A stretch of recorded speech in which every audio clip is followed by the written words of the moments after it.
Good evening, everybody. Welcome back to Spirits and Ghost Stories. I'm your host, Thomas Aarons. And I'm Carly Bird. Week 73. Week 73 is here, and we are taking her back to the Insane Asylum. We're going back there with a couple of stories about the spookiness and the history of the Insane Asylums in the United States. But first, we do have our scary thing in the news.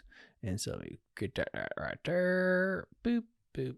Perfect. I'll go with that. Perfect. Whoa. I know. So, where's the article? There's the article. Cool. Sorry about that, guys. So first article that we have today on topic of Insane Asylums is an abandoned, and you know what, guys? I was practicing this word. I kid you not. Eloise Asylum.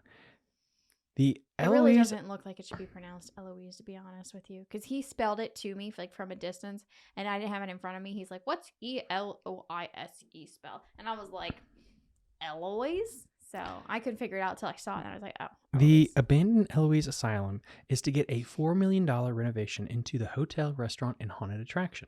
Now, this was postmarked January 5th of 2023.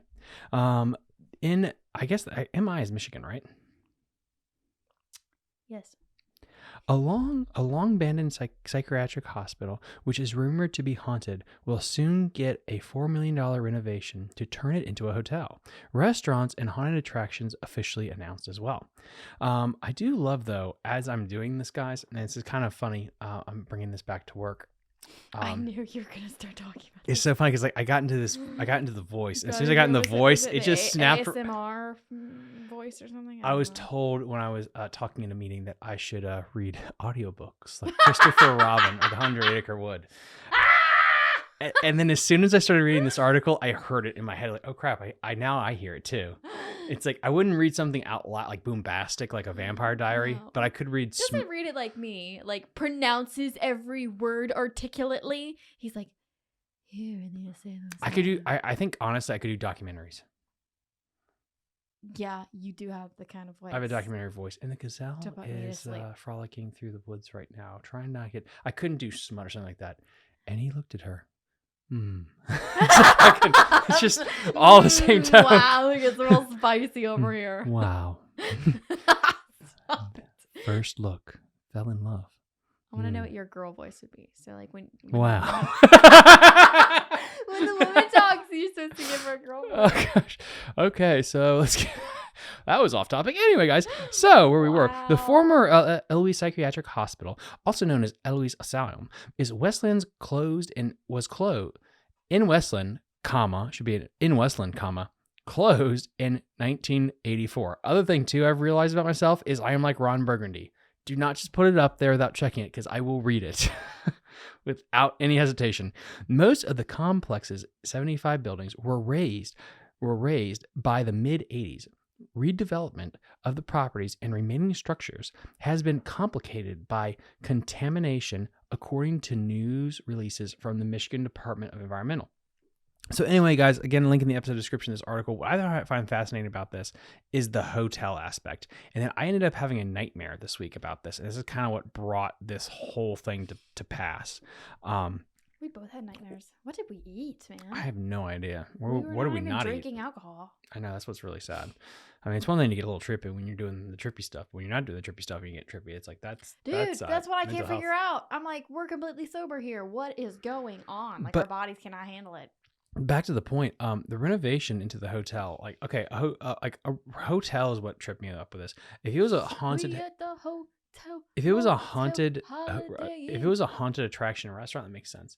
But the hotel thing, like, I don't know, like, now in the context of this, I guess it makes sense. If the whole attraction is you get to spend the night in a haunted place.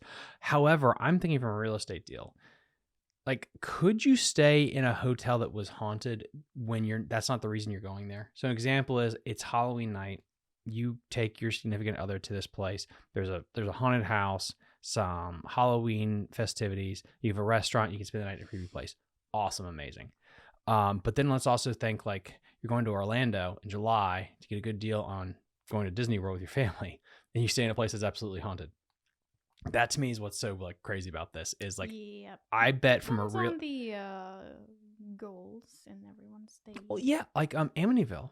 we keep going back to that one. There's so many like cool haunted stories that we're going to start doing here as we get into the summertime, especially campfire things. That anyway, getting off topic, it's the fact that a lot of these places they have to list it depending on your state, and we talked about this because we're looking for a house, not a house that's haunted, by the way, to live in, but just a house. But like, I think it's hopefully not. It's but not. It might be old, which means it might be old. But it's, and you even told me this. Like, if a murder takes place or someone dies in the house, they have to tell that. And I don't know if it's like, I think it's more than a month in all states. It's not like after 24 hours they don't have to do it. Like, it's a considerable amount of time. No, like if that's the reason the house went up for sale. Yeah, That's why they have to tell you. But I don't think they have to say anything about being haunted. No, they probably don't. No, they don't. They just, honestly, from my assumption is when the house is haunted, they just throw a crazy low price on it. And it's just like, well, we just want to get rid of it. We're just done being with it. And then people jump on the house and they're like, I will give you this money for it because literally It's a good there's deal. no other houses in the premise. I do love how this week's episode really was a nightmare about us trying to find a property to live on. Basically is what's it is. Like all the prices, this is literally what it is. All the prices are insanely expensive. We have a place to live, by the way. We do have a place to live. But the fact like everything is so expensive. No, we just do this on a cave wall. We live in a cave. Anyway, but like the only thing that we can afford basically is something that's either haunted or a murder takes place. And that to me got this whole thing. While I was working, I was thinking these thoughts, and that was like, what would you be willing to live in and know that happened in that house? Because I do think, for me anyways, that there is a limit to what I would be willing to like live in. I think my limits are way more flexible than yours. Serial killer. A serial killer lived in my house or killed in my house? Yes, Jeffrey Dahmer. Like bodies were in the basement. Lived there and killed there. Yeah, grinded the people up, cleaned it up, but it's like half price. So like if $200,000 one body in the basement, I'd like be okay with it. Wow. But if they found like a pile of dead bodies, then I would not be okay. Why does the number affect that? I'm curious now. I don't know. Like one person, yeah, they can die, and you just like. We're married, by the way, so I'm kind of stuck with this. So like, don't like. Thank goodness we're doing this while we're married. Or wait, what? Yeah, why is it like okay? One person that was sodomized, cut up, and murdered. That's one thing. But if it's multiple, higher probability, I guess. Of what? He's not there anymore. The house being haunted. What if somebody, deleted themselves in the house? Did what to themselves? Deleted themselves. Okay. So. I have to say it because of the YouTube algorithm. I know. I'm following. Are you? Yes. I was honestly trying to think of an answer. I don't think I could do that either. Yeah. Not unless. Jesus. They were known to have psychological issues, and now they were very, very old, and they lived alone, and they had nothing else to live for because their spouse passed away 14 years ago, and they just couldn't see themselves living another day alone. Have you thought about this a lot? Oh, I just thought of it right now. Tom, you're clipping that for the beginning of this episode. She comes up with this like 20-minute like backstory to this one thing, and it's like tiny little old man with arthritis. He's just done. Why is it an old man that's like it's because he can't bear to live without his wife anymore? And I think that's is this part of the smut that you're reading right now? No. This is a hell of a scenario that you just built in your head, and I'm like, what the hell is going on? I know. I'm about to give him a name, so let's move on. Good God. Oh, guys, it's really good to be back, I swear.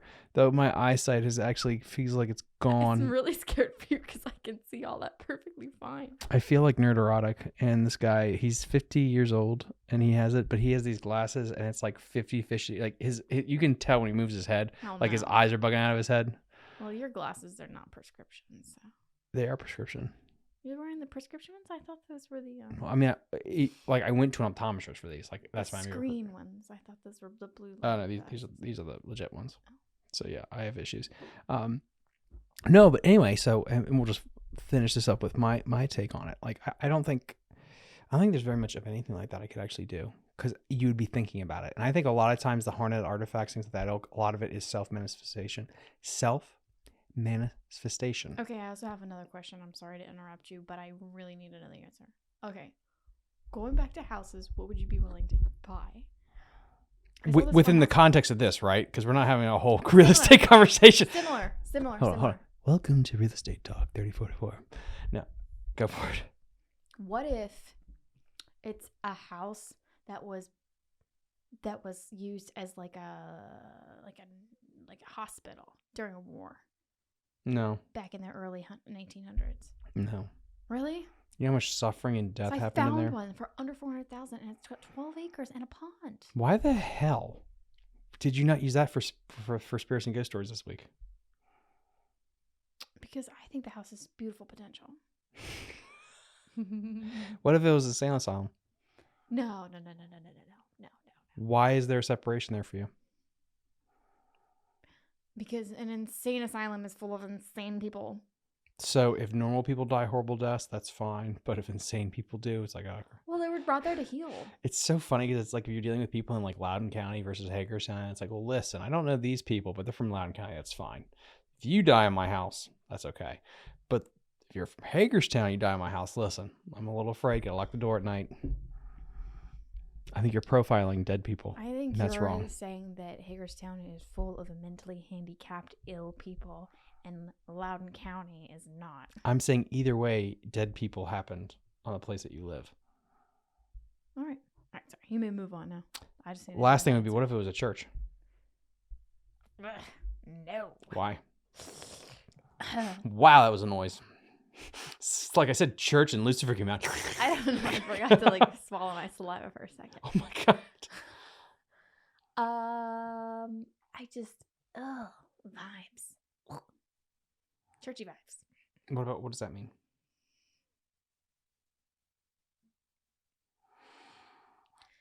I don't know. They just have a vibe. I don't know how to explain it. You wouldn't know, I guess. I mean, they're quiet. They're relaxing. I mean, I guess definitely have fallen asleep at church a lot. I mean, I guess it depends on what type of church. Yeah. Like, is it a cult church? Is it a Catholic church? Is it like the House of Satan? Like, is it a Buddhist temple? Right. But even a temple gives off some creepy vibes too. Like, I couldn't stay there at night. I feel like a Catholic church would give off creepy vibes. Be beautiful, but it would give off creepy vibes. It was a Catholic church, a full cathedral type of deal. That's what you just said. Well, okay, yeah, fair enough. But I mean, so there's some Catholic churches that aren't like the full French cathedral made out of marble. I'm talking we're not living in a castle like Transylvania type of deal. That's all I'm saying. Darn it! See, that's the kind of smut I read. But the thing is, that's so interesting about this is like how much of it is like a placebo effect or something about like in your head, because right now you're fine with living at a place that a bunch of people died horrible deaths, but they're normal because you said a military hospital, but it's a bunch of crazies in an asylum. No, sir. So you've already mentally cut that down. I just think that's fascinating because to me, none of that, because I just feel like there's still ghosts there. It's just no all the way around for you. Yeah, because again, I guess it's like I've heard tales. I don't know if they're true or not, guys, but I've heard tales from nurses and doctors in hospitals working weird shifts, like that hospitals are haunted with ghosts and stuff. I think even Mary is in Carly's side of the family. I don't know how she's related. Cousin, right? But anyway, long story short, Mary is kind of offhandedly told us like she's had haunted stuff happen. Yeah. Pretty creepy ghosty stuff. Yeah. So like the fact is, so all hospitals have this issue, mm-hmm. and that kind of gets us into today's tale and put a bow on this. Let us know in the comment section too. Like, what would you be willing to get if you could get a house for free to move into, 100% free, good, lovely house, not dilapidated, good nasty, neighborhood, everything, but your own yard. What would you not move into? A serial killer live there with the dead bodies, a cult murder-suicide pact, a church that worships Satan, things like that. Like what is off the table? Because it's so funny as the market gets worse. And now I understand why the dude in Amityville stayed as long as he did. And that's kind of makes sense. I get it to an extent. Yep. At least the first couple of nights, then I would have been out. But that gets us into our first tale of the night. And sure it's our only tale as well. I don't know. You have one too. I sent you one as well. Oh, we were both. Yeah, we both got one. News to me. Thanks. So I'm starting up while she gets her technology up and running. I'm going to start with a little back history to get everyone back up to speed on insane asylums. Now, asylums, also known as psychiatric hospitals or mental institutions, have a complex and controversial history that spans several centuries. The concept of institutionalizing the mentally ill dates back to the Middle Ages, when individuals with mental illness were often confined to monstrosities or prisons. However, it wasn't. I love how back then, by the way, in the Middle Ages, they called prisons monstrosities. It's such a weird name to call. I don't know why. I just like when I found that online, that made me laugh. However, it wasn't until the 18th century that the first purpose-built asylums were established. One of the earliest and most famous institutions was the Bethel Royal Hospital in London. Sorry, first time she's ever had an iPad. Which was founded in 1247 and became a hospital for the mentally ill in the 16th century. By the 18th century, Bethlehem had become a notorious madhouse where patients were subject to appalling conditions and inhumane treatments. Asylums in the 19th century saw some improvements in the treatments of patients, thanks in part to the efforts of reformers like Dorothy Dix. And guys, I actually have a pronunciation guide on this paper I made, and it helped. So, boom, in the United States. And I didn't get one for this name, though. For Felipe Pinelli. Oh, Lord. Pinel. Pinel. Felipe Pinel in France. These advocates pushed for more humane conditions and use of therapeutic treatments rather than restraints and punishment like electroshock therapy, ice plunges, and the one that we all know, brain pick McStabby, which is a lobotomy. However, asylums continued to be overcrowded and understaffed. Hold on. You said a lobotomy? Lobotomy. What's a phlebotomy? No, I said lobotomy. But what is a phlebotomy? I don't know. Oh. What is? That was a procedure too. And I always got them confused. However, asylums continued to be overcrowded and understaffed, and abuse persisted to the patients. Patient abuse persisted. The advent of psychotropic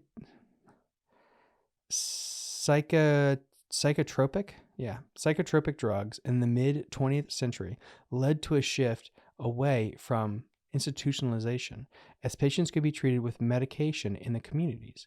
However, there's a lot of theories going on that this was also in part to the rise in the power of pharmaceuticals. That kind of makes sense too. Like how much of it is that we should still have places like this for people that maybe they can't also be medicated, but it's also is big pharma is like, listen, get them all out in the streets and we can drug them up. But I'll take the other side of it too, and say like, well, couldn't you still have an asylum or a place like this for people that are in danger to themselves and others, and you could still drug them up? Mm-hmm. So why would pharma want them just out on the streets? That wouldn't make sense either, because they could still take less control on their streets. Yeah, I don't know. It's just that's interesting. But I also think it's also like why nuclear power has such a weird like vibe on it today. It's because back in the 60s there was a couple of bad accidents, and then all of a sudden people were like, oh, you can never touch it again. Right. Whereas there's probably a place for it in the energy grid. Not saying it takes away everything, but I think it's misunderstood. I think like the asylum got misunderstood because now it's like the butt of every horror movie and everything else like that. Yeah. And if you've ever been to like California or Hagerstown, there are places like, oh yeah, maybe we should have places like this for people that are a danger to themselves and others. Yeah. Today, mental health treatment has evolved to include a range of therapies, medication, and support services that aim to help individuals with mental illness lead fulfilling lives. While asylums are no longer in widespread use, their legacy remains a reminder of the importance of treating mental health with compassion and evidence-based care. Time now for the tale of the Asylum of West Virginia. Ooh. I had an old friend. His name was Darren. Today's the anniversary of his death. I normally get the beer he and I would get when we met up and drank in the living room, with a shotgun in my lap and all the doors locked. I thought today I'd change the routine. I'll tell you the story I've kept locked in my head for over 30 years. It all started with Darren calling me, saying he found a new spot for us to explore. He said it was an abandoned insane asylum. Keep in mind, we were dumb 17-year-olds with little to no adult supervision. My parents didn't care where I was, and well, they didn't care either, really. Let's just say they weren't around much. We loved going into abandoned and creepy places. We long since were bored of the haunted house attractions at Halloween festivals. We wanted the real deal. Like I said, we're just stupid kids, doing stupid things. We got our stuff ready and we waited till night. Once night came, we made our approach. It took us about a 40-minute drive to get there, but the views we saw coming up on the place was so worth it. We thought it was definitely old and looked straight out of some kind of horror movie. So this is the place, huh? It really lives up to the expectations, Darren said. I saw in awe of this place before me. Yeah, the past of this place is really weird and fucked up. You know, human experimentations, murders, rapes, and various other things happened here, Darren said. We cut a hole into the fence with some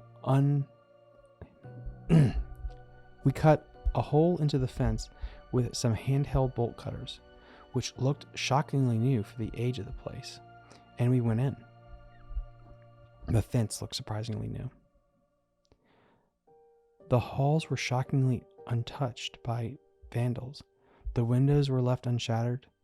The only decay was coming from the age of the place, like the wallpaper peeling and parts of the ceiling were coming apart. Dude, this place looks so freaking cool. I laughed in amazement. After a few minutes of walking, I noticed Darren wasn't talking as much as he usually does. Usually I can't get him to shut up. He kept scanning over the walls and taking glances behind us. This wasn't normal for him at all.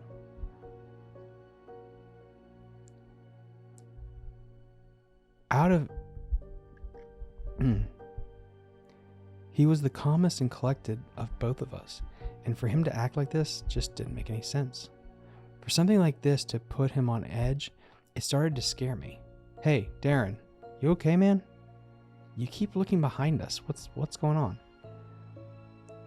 Have you noticed the lack of graffiti, or that the windows not only aren't shattered, but have trails of someone dragging their hands across it? Look at these marks. As he shined the light up to him, you could see fingerprints still on the glass. I looked at the nearest window and sure enough, holy shit. Wait, if someone's here with us, why the fuck are we still here? He stopped and gestured to a room we were in and spoke. I've been leading us to the exit. We should have gotten there by now. Uh-oh. I think we're lost. Don't say anything. My nerves are getting to me. He gestured for me to continue walking. He gestured for me to continue walking, and I did. We walked for about 20 minutes, and the exit was nowhere to be found. As I was about to say something, Darren stopped and signaled for me to stop. You hear that sound? He mumbled. I listened to the air around me. Whispering. That grew. Hushed laughter. What the fuck is that? I mouthed in panic. Darren didn't say anything. He just shook his head. Should we turn back? What should we do? I whispered as quietly as possible. He pointed up to the ceiling towards an exit sign that pointed towards where the sound was coming from, in the hallway to the right of us. We need to see if we can jump through there and get out, he whispered. I nodded, and we slowly peered over the corner and at what was making that noise. What we see is a sight I won't forget. A person hunched over and laughing. Although I don't think I can call them a person. They were malformed and misshapen. Everything about them was just off.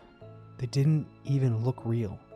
Just something that your brain would create in a nightmare. We were frozen, still staring at the thing. That was... we were still staring at the thing. That's when it started to turn around. Its movements looked odd, like bones were moving at weird angles. You could hear them crack and break like it was unearthly. Its movements started to go towards us. Oh, I'm sorry, I read that already. As it moved, it made a sound of bones cracking and scraping each other. It stared at us with an emotionless, strong stare. Hunger, blankness, emptiness, death. Run, Darren yelled, run. I could hear Darren croak as if his vocal cords wouldn't work. And it got louder. Run, run, almost like I was in a daze. It just sounded so far away, and then it kind of came crystal clear. This time he shouted it, and suddenly it snapped me out of my trance. A weight of terror lifted itself, and in its stead was adrenaline and fear. Fear you only get when you know you are about to die. We ran as fast as our legs could carry us. As we did, we could hear the crackling of the beast and the clicking and scraping of its bones crashing behind us, and the insidious laughter behind us getting louder. We kept running and running for what seemed like hours. As we were, I heard Darren say something. Do you trust me? Of course, I answered truthfully. Whatever that knock was just scared the fucking shit out of me. I think it was the door. Shit, okay. Whew. Fucking hell. I answered truthfully. I looked over to him, and his face wasn't of fear, but sadness. Good, he stammered. He shoved me into a room and ran for dear life. For a moment, I thought he had betrayed me. But I saw the room he shoved me in had two exits, and one of them led behind the monster to the exit. Run, get out of here, he shouted. I could hear the sadness in his voice.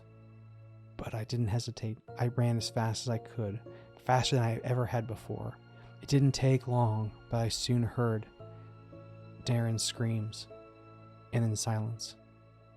I ran out the front door, stumbling and falling, almost knocking myself out on the ground.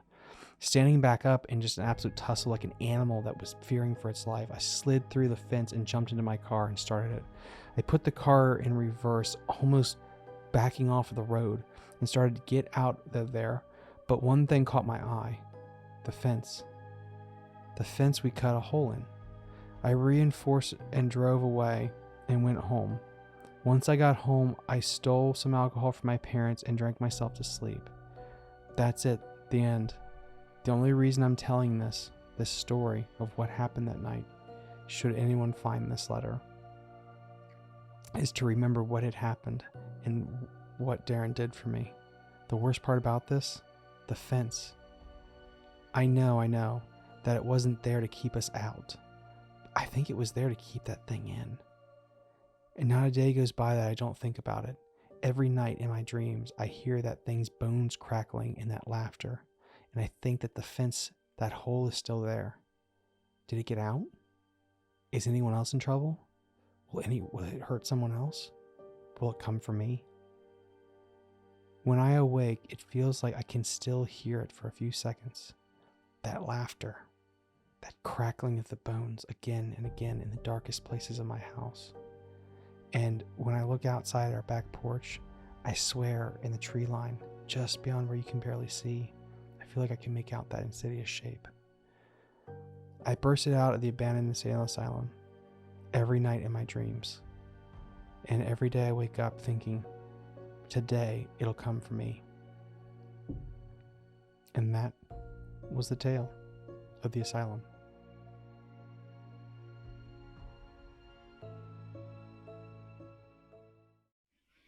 Okay, he didn't call the cops, and I'm really mad at him for that. Yeah. What a dingus. The laughter's a little creepy. Yeah, that was horrifying. And then that big boom that happened. Yeah, I don't know why it's so unsettling. The thing already laughing.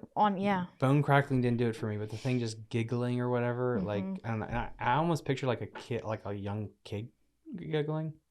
No, I don't. I imagine like Joker's insidious laugh. Really, that's what Like freaks you out. high 'Cause, pitched, like a clown. because little girls laughing are like also like a horror movie trope because it works. It does work, but mine is more guttural laugh. It's good to know. What's your story? Prepare yourselves for the tale of the room. It was a dark and stormy night when I arrived at the Johnson County Community Health Clinic. As I walked through the deserted streets, the only sound was the eerie howling of the wind. The clinic was barely visible in the dim light, but I could make out the flickering of the fluorescent lights as I approached. As I entered the clinic, I was immediately hit with a sense of unease. The receptionist was nowhere to be seen, and the waiting area was empty.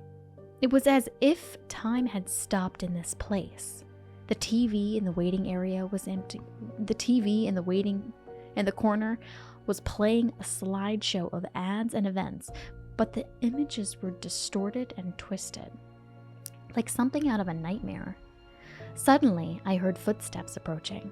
They were slow and deliberate, as if someone or something was stalking me. I turned around, but there was no one there. I walked up to the front desk and waited for the receptionist to return. After what felt like an eternity, she finally appeared, her face twisted into a sinister smile. "I've been expecting you," she said in a voice that sent chills down my spine. I tried to ignore that strange feeling in my gut as I checked in for my appointment with Dr. Pebbins. But as I sat down in the waiting area, the feeling grew stronger. It was as if the walls themselves were closing in on me. As I filled out the paperwork, I slumped back in my chair. But instead of hitting the wall, my head went straight through it. I fell into a dark void surrounded by nothingness. Suddenly, the figure appeared before me. It was humanoid, but its face was twisted into a grotesque snarl. Its eyes glowed with an otherworldly light, and I could feel its hot breath on my skin. I tried to run, but the creature was too fast. It chased me through a series of dark, twisting corridors, each one more terrifying than the last. The wallpaper was peeling off the walls, revealing twisted, writhing creatures underneath. I ran and ran, but the creature was always just one step behind me. I could hear its gurgling snarl echoing through the halls. Finally, I collapsed on the ground, defeated. The creature loomed over me, its eyes glowing with an unholy fire. But then, everything went silent. The creature vanished into thin air, and the walls melted away like a dream. I found myself back in the waiting room, surrounded by the familiar hum of the fluorescent lights and the muted beige walls. I tried to leave, but the door was locked. I was trapped in this nightmare, forever, doomed to wander the endless halls of the Johnson County Community Health Clinic, haunted by creatures that lurked in the shadows. And even now, as I sit there in the darkness, I can hear its footsteps approaching.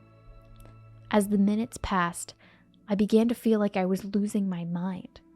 The receptionist's sinister smile and bizarre events in the clinic made me wonder if I was hallucinating. But I couldn't shake the feeling that something was very wrong. Just then, I heard a faint whisper in my ear. It was a voice that sounded both familiar and alien at the same time. "You don't belong here," it said. I turned around to see who had spoken, but there was no one there. I was alone in the waiting room, with nothing but the eerie hum of the fluorescent lights for company. I tried to get up and leave, but my legs wouldn't move. It was as if my body had turned to stone. Panic set in as I realized that I was trapped in this nightmare with no way out. Just then, the lights flickered and went out, plunging the clinic into darkness.